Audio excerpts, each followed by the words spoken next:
Good morning and welcome to Cooking with Me. This is your retired again happy friend Carolyn from Mississippi, and today it's Southern Cornbread 101. So I have my 8-inch iron skillet in the oven heating. It's at 410 degrees and I have my ingredients out. I have a 1/4 cup oil, which is in the iron skillet heating, 1/2 cup self-rising cornmeal, 1/2 cup self-rising flour, 1 egg, 1 cup buttermilk, and let's take the iron skillet out of the oven.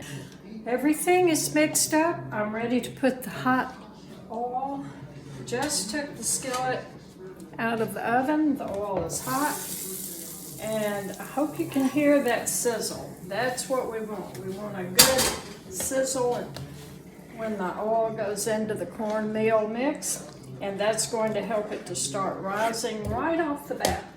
So now I'm going to sprinkle a little bit of cornmeal in the bottom of the skillet.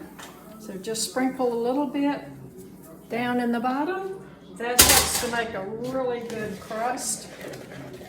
And now the batter is going in the iron skillet, and it's going to go back in the oven and bake for about 15 minutes until it's golden brown on the top.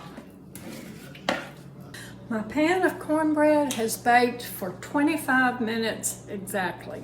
So now it's time to come out of the oven.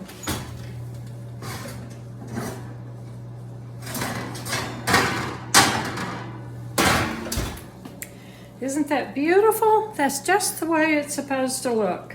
Golden brown on top. Turns out perfect every time.